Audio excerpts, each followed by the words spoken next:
Okay, good afternoon, everybody. And I will now continue. First, I want to say that this whole issue of farm attacks and farm murders, and especially farm murders, is a very emotional, very sensitive topic.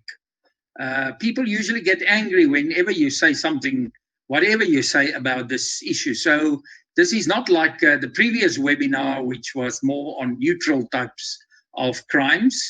The reason I think why this is such an emotional topic is because a lot of us listening this afternoon, and all the people that I know have got some roots to on with the farming community. Either we come from a farm, or um, we have friends there, we have family there, and we visit farms.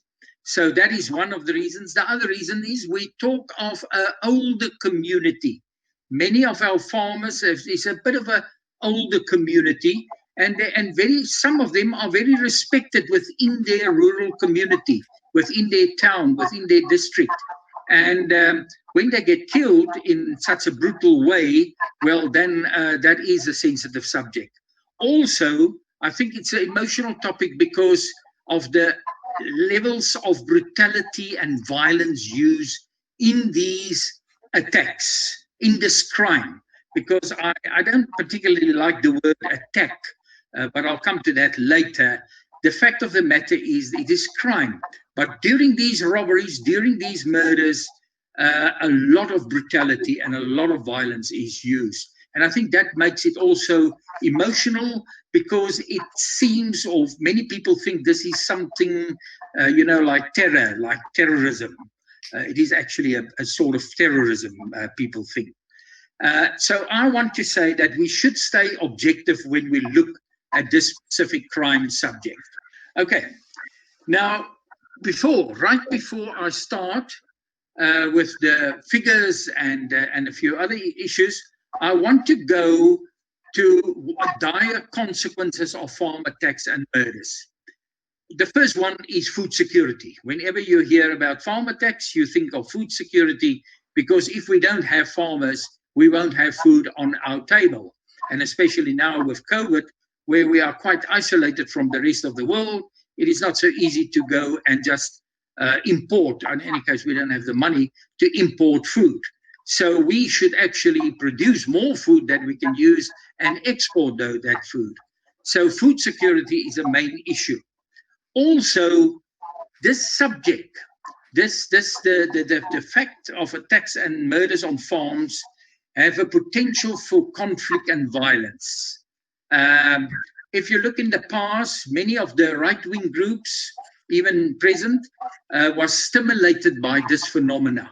If we think back of 10, 20 years back, and we think of the Boeremag, for example, those people were actually motivated by farm attacks.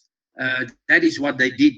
They did what they did was because of farm attacks. Then also, farm attacks is one of those crimes that have a very negative effect on brand South Africa outside there in the greater world.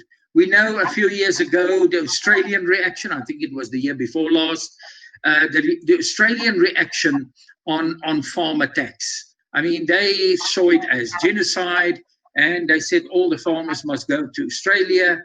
And that clearly damage our image overseas, and it can have a very negative effect on, for example, tourism. Now, COVID-19 already sort of virtually destroyed our tourism, especially the hunting, the wildlife, and the wine tourism. Those all occur on farms.